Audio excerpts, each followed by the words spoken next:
Good morning বন্ধুরা, শুভম দেব ব্লগসের নতুন একটা ব্লগে তোমাদের সকলকে স্বাগত। আর এটা হচ্ছে বিজনবাড়ি। দার্জিলিংয়ের বিজনবাড়িতে অনেক সুন্দর সুন্দর হোমস্টে রয়েছে, বাট আমরা বেছে বেছে এইটা চুজ করেছিলাম জাস্ট বিকজ অফ এই সুন্দর ভিউ। তো এইটা হচ্ছে হোমস্টে, আর এই রুমটার সমান। এই রুমটার আমি তোমাদের ভিডিও দিচ্ছি, তোমরা জাস্ট দেখো রুমটা যেমন সুন্দর তেমন পরিষ্কার পরিচ্ছন্ন। আর এটা হচ্ছে বাথরুমটাও সেম, খুবই সুন্দর এবং পরিষ্কার পরিচ্ছন্ন, বেশ ভালো। আমাদের মতামত অনুসারে এই রুমটায় বন্ধুরা থাকলে 3-4 জন খুব ইজিলি থাকা যায়। বন্ধুরা, এটা যেহেতু গ্রাউন্ড ফ্লোরের রুম, তোমরা এই জানলা থেকে এরকম সুন্দর কিছু ভিউও সবসময় পেতে পারো। এই ওপরে হচ্ছে ডরমেটারি রুমটা। বন্ধুরা, এই হলো বিজনবাড়ির ডরমেটারি রুম, আর এই হচ্ছে ব্যালকনি, যেখান থেকে আমি তোমাদেরকে গুড মর্নিং উইশ করলাম।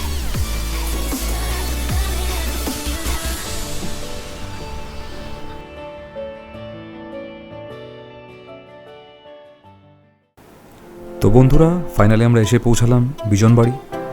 এই আমাদের জাস্ট গাড়ি এসে থামলো। এইটা হচ্ছে আমাদের হোমস্টেটার কিচেন এরিয়া, তোমরা দেখতে পাচ্ছ, সুন্দর গোছানো। আর এটা হলো ওদের ডাইনিং এরিয়া।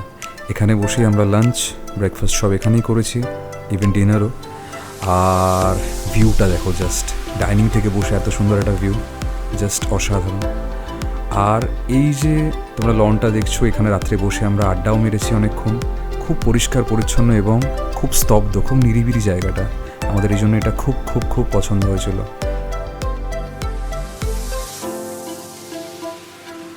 এই জায়গাটার ব্যাপারে লোকজন এখনও খুব বেশি জানে না। এই হচ্ছে আমাদের গাড়ি, এখানে বসেও সুন্দর ভিউ পাবে সকলে। এখানেও বসার জায়গা অনেকগুলো রয়েছে, আর পুরো জায়গাটা এরকম। তো এইটা হচ্ছে অ্যাকচুয়ালি হোমস্টেটা, যেটার নাম হচ্ছে ইয়াক্খা হোমস্টে।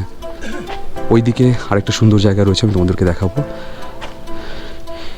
এই ওপরের রুমটা হচ্ছে ডরমেটারি রুম, আমি তোমাদেরকে রুম টুরটা দেবো। আর এখানে হচ্ছে দুটো রুম রয়েছে পাশাপাশি, যেটা 3 জন করে খুব আরামদায়কভাবে থাকতে পারবে। আর ওপরে হিসাব মতো 6 জনের জায়গা, কিন্তু তোমরা যদি চাও আরও বেশি থাকতে পারো। যদি বন্ধুরা মিলে আসো, তারা খুব সহজে 6 জনের বেশিও থাকতে পারবে। আমাদের টোটালটাই ছিল, আমরা টোটাল এসেছি হচ্ছে 9 জন, আমরা পুরোটাই নিয়ে নিয়েছিলাম। এই রুমটা আর এই রুমটা একদম সেম। তো আমি তোমাদের যে কোনো একটা রুমের রুম ট্যুর দেবো, চিন্তা করো না। এই দিকটাতেই দেখাই।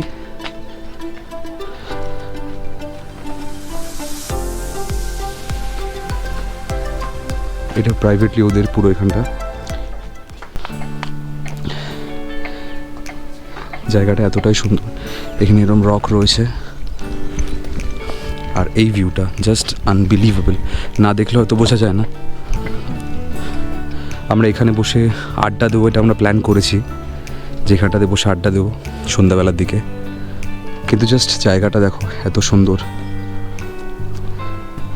চারিদিকে পাহাড়ের একদম মাঝখানে আমরা, জাস্ট অসাধারণ। রুম ট্যুরগুলো আমি তোমাদেরকে দিচ্ছি, কেমন লাগলো আমাকে অবশ্যই জানাবে। এই ওপরে হচ্ছে ডরমেটারি রুমটা, যেখানে 6 জন থাকতে পারবে। এইটা হচ্ছে ওটার ব্যালকনি।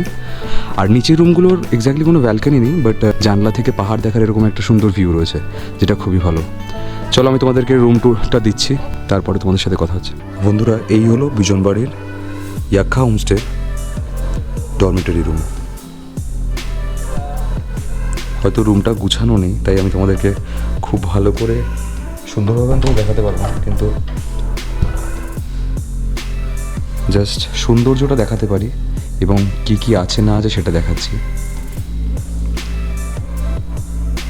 সারা রাত এরকম একটা আলো এখানে জ্বলেছে। এই একটা বেড আছে, সিঙ্গেল বেড। ওইদিকে একটা সিঙ্গেল বেড আছে, আর ওইদিকে একটু বড় 2টো বেড রয়েছে। এখানে হচ্ছে বাথরুম,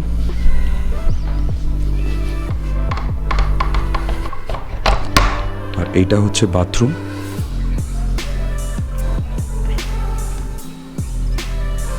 আর এদিকে হচ্ছে এই একটা ডাবল বেড, আর এইদিকে আরেকটা ডাবল বেড।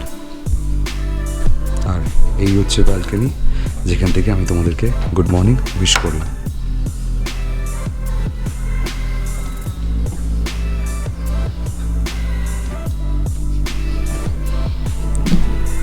এই হচ্ছে ইয়াক্কা হোমস্টের নিচের যে ডাবল বেডের রুমগুলো তার মধ্যে একটা।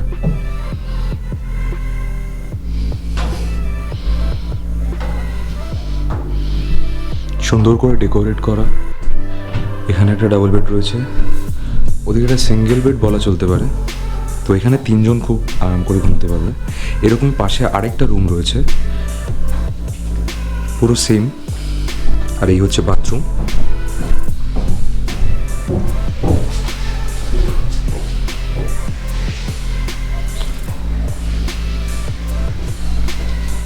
এর উইন্ডো থেকে ভিউ কিছু এরকম রয়েছে। सिस्टम पार देंगे। আর রুমের উইন্ডো থেকে ভিউ কিছু এরকম রয়েছে।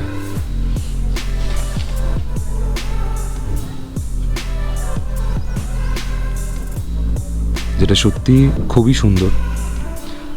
আমি একটু আগে যে তোমাদের ওপর থেকে ভিউটা দেখালাম ওটা ডরমেটরি রুমটার ভিউ, আর এটা হচ্ছে নিচের রুমটার ভিউটা। এই জায়গাটার নাম হচ্ছে এক্স্যাক্টলি বিজনবাড়ি। বিজনবাড়িতে এই হোমস্টেটার নাম হচ্ছে ইয়াক্কা হোমস্টে। আমি তোমাদেরকে অবশ্যই দেখাবো। আর যেটা খুব ইম্পর্টেন্ট একটা জিনিস, যদি তোমরা অনেকজন একসাথে আসবে, ব্যাচেলার্স বন্ধুরা যাই হোক একসাথে যদি আসো, তাহলে তোমরা পুরো হোমস্টেটাই মানে যত এখানে জায়গা রয়েছে, 3টি রুম আছে এখানে। ওপরে একটা ডরমেটারি রুম রয়েছে যেটাতে টোটাল বেড আছে হচ্ছে 1 2 3 4 4টে বেড রয়েছে, যেটাতে কম করে 6 জন খুব ভালো করে ঘুমোতে পারে। আর নিচে আরও 2টো রুম রয়েছে যেটাতে ডাবল বেড করে রয়েছে। তো যদি এরকম কেউ থাকো যে 12 জন আসছো বা 10 জন আসছো, এরকম যদি আসছো তাহলে খুব খুব খুব ভালো মতো পুরো হোমস্টেটাই তোমরা নিয়ে নিতে পারবে। আমি ডিটেলসটা এখানে দিয়ে দেবো, তোমরা ইজিলি সেখান থেকে বুকিং করতে পারবে। আর ভিউ তো তোমরা দেখেছো, কেমন লাগলো জানাও। কারণ আমরা খুব বেছে বেছে এই অফবিটের এই জায়গাটাকে চুজ করেছিলাম। বিজনবাড়িতে অনেক কটা স্টে রয়েছে যেগুলো খুবই খুবই খুবই খুবই পপুলার। আমি কোনো নাম নিচ্ছি না, বাট এইটা একটু ইউনিক, যেটা আমাদের কাছে খুব লাগলো যে খুব ইউনিক একটা জায়গা, তাই জন্য আমরা এই জায়গাটাকে চুজ করেছি। চলো আমরা এখন ব্রেকফাস্ট করবো, ব্রেকফাস্ট করে দেন তারপরে বেরোবো। আজকে আমাদের ট্রেন আছে রাত্রিবেলা এনজেপি থেকে। তো আমরা প্রথমে দার্জিলিং যাবো, দার্জিলিং হয়ে দেন তারপরে এনজেপি যাবো। ঠিক আছে বন্ধুরা, চলো দেখা হচ্ছে ব্রেকফাস্টের পরে। Bye bye. তো ব্রেকফাস্টের পর আমরা আমাদের সব লাগেজপত্র একে একে এভাবে তুলে নিলাম। তো বন্ধুরা, আমরা এই জাস্ট গাড়ি করে বেরোবো, বেরিয়ে যাচ্ছি অলমোস্ট। তো তোমাদের সাথে আবার দার্জিলিং ম্যালে গিয়ে দেখা হচ্ছে। দার্জিলিং ম্যালে না হলেও মিরিকের ওখানে যাব, তোমাদের সাথে ওখানে গিয়ে দেখা হচ্ছে বাজারে। চলো বাই বাই।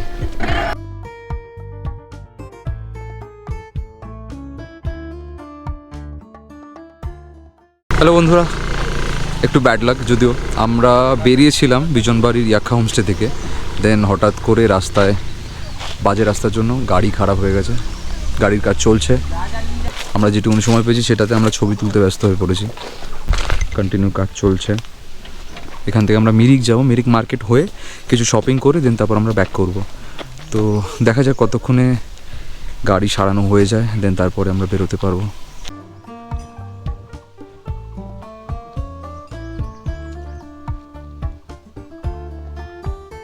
এই দুজন সব থেকে বেশি চিন্তিত হয়ে পড়েছে। ভাববে স্ট্যাচু এটা কোনো। তো বন্ধুরা, গাড়ি ঠিক হলো। মিনিমাম 30 মিনিট মতো লাগলো আমাদের গাড়ির প্রবলেম ঠিক হতে।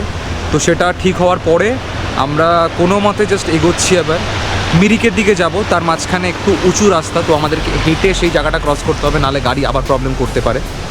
এবং হ্যাঁ, রাস্তাটা এরকমই।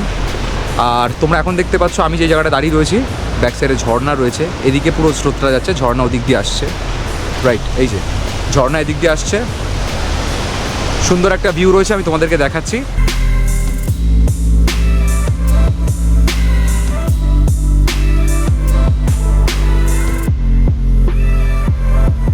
এই রাস্তা আমাদেরকে এখন চড়তে হচ্ছে, লাইক ট্রেকিং। দেখো তোমরা, ওপরের দিকে যেতে হবে, ওইখানে ওই যে গাড়ি দাঁড়িয়ে আছে, আর আমাকে যেতে হচ্ছে। ট্রেক জিনিসটা ভালো, কিন্তু যতক্ষণ না শ্বাসকষ্ট হয় ততক্ষণ পর্যন্তই। আর এখানে রাস্তা এরকম উঁচু খাড়াই রাস্তা, খুব প্রবলেম হয়। চলো বন্ধুরা, আবার গাড়িতে যাব। যদি কোথাও নামি, অবশ্যই নামবো, কারণ লাঞ্চ করার আছে আমাদের। তো লাঞ্চ করতে যখন নামবো তখন তোমাদের সাথে আবার কথা হচ্ছে। চলো বাই বাই। বন্ধুরা, বিজনবাড়ির রাস্তা ভীষণ ভীষণ ভীষণ খারাপ, বিশেষ করে বিজনবাড়ি থেকে মিরিক যাওয়ার রাস্তা। ইভেন ট্রেক করতে হতে পারে কিছু কিছু ক্ষেত্রে, যদি অনেকজন থাকেন গাড়িতে তাহলে তাদেরকে করতে হতে পারে, কারণ বেশ কিছু এমন খাড়াই রাস্তা রয়েছে তখন গাড়ি থেকে সকলকে নামতে হচ্ছে। ওই যে গাড়ি, আর আমরা এতটা ওপরে এলাম ট্রেক করে, জাস্ট হেঁটে ওপরে এলাম, এখনও হাঁটছি। এই যে আগে থেকে ওপরে এসে দাঁড়িয়েছিল, বুঝতে পারছি না গাড়ি আমাদেরকে ছাড়তে এসছে না পালাচ্ছে, গাড়ি কোথায় চলে গেছে। গেল গাড়ি না টুট যায়।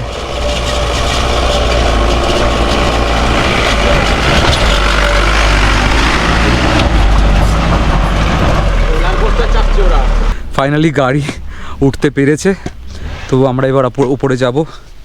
আমরা উপরে গিয়ে দেন তারপরে আবার গাড়িতে বসবো, দেন তারপর আবার যাত্রা শুরু। চলো বন্ধুরা, যতক্ষণ এরকম জার্নি চলতে থাকবে তোমাদেরকে আমি দেখাতে থাকছি। চলো টাটা।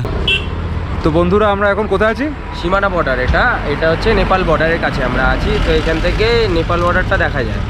তো এখানে আমরা এখন লাঞ্চ করব, লাঞ্চ করার পরে দেন তারপরে আমরা যাব হচ্ছে এনজিপির দিকে, তাই তো? শিলিগুড়ির দিকে এনজিপি লাঞ্চ করবো না আমরা। अभी मैं गाली नहीं दे सकता, नहीं, गाली नहीं देना। फैमिली फैमिली देखती है, वरना मैं ऐसे ऐसे गाली दूं, ऐसे ऐसे गाली दूं ना, जिंदगी भर याद रखें ये बड़े भाई। আমরা এখানে লাঞ্চ করব না। হ্যাঁ, আমরা এখানে লাঞ্চ করব না, সরি। আমি ঘুমোচ্ছিলাম, আমাকে ঘুম থেকে টেনে তোলা হলো যে লাঞ্চ করব বলে, কিন্তু তারপর এখন বলছি না লাঞ্চ করব না। আমার ব্লগটা এখানে পুরো স্পয়েল করার জন্য। যাই হোক বন্ধুরা, এখানে মার্কেটটা তোমাদেরকে দেখাই। খেতে না পাচ্ছি কি আছে, ভিডিওটার জন্য তো করি।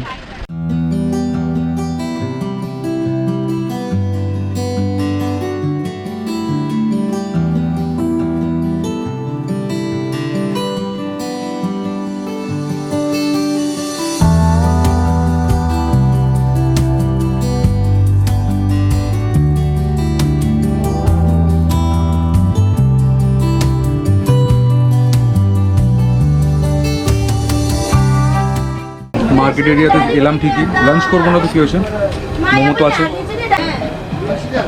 কোনো কিছু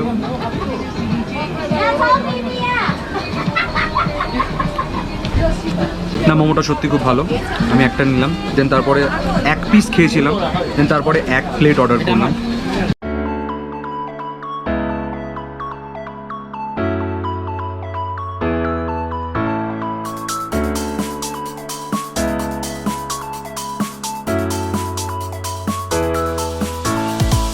হ্যালো বন্ধুরা, তো ফাইনালি মিরিক লেকের সামনে পৌঁছালাম। এখন আমি গাড়ি থেকে জাস্ট নামলাম, লেকের দিকে যাচ্ছি, তোমাদেরকে দেখাবো। এখানে কিছু মার্কেট এরিয়াও রয়েছে, সেটাও দেখাবো, কিন্তু তার আগে লেকের শর্ট কিছু দেখাবো তোমাদেরকে।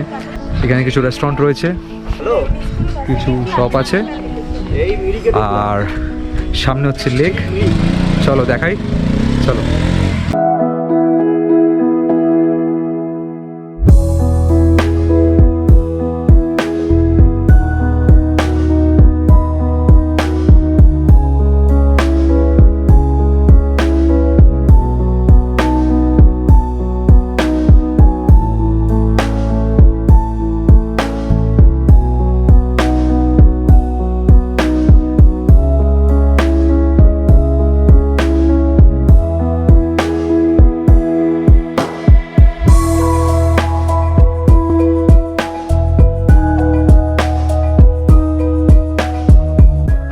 বন্ধুরা, আমি জাস্ট এই সবে মিরিক লেক গার্ডেনের মধ্যে ঢুকলাম।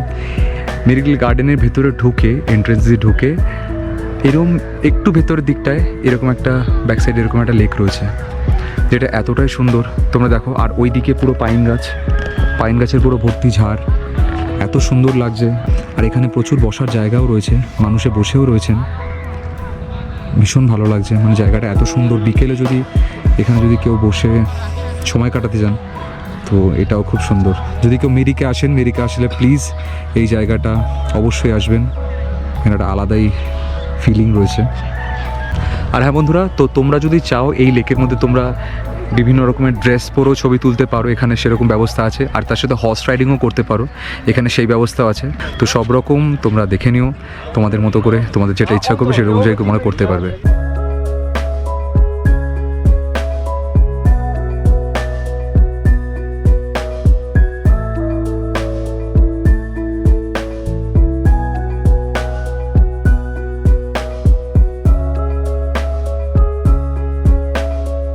মিরিক লেকের সামনে আইসক্রিম, ফ্লেভার বাটারস্কচ রয়েছে, তো ট্রাই করে দেখলাম। তো বলবো কলকাতার আইসক্রিম বেটার। চলো দেখা হচ্ছে বস। এখান থেকে আমরা যাব হচ্ছে এনজেপি, এখান থেকে 2 ঘন্টা রাস্তা রয়েছে। তারপরে 8টার সময় আমাদের ট্রেন আছে, এখন বাজে 5টা। 7টার মধ্যে পৌঁছে রেডি হয়ে রাতের ডিনার নিয়ে দেন তারপর ট্রেনে উঠবো। চলো বন্ধুরা, বাই বাই। ততক্ষণ পর্যন্ত আপাতত জার্নি করে পৌঁছাই এনজেপি। চলো বাই।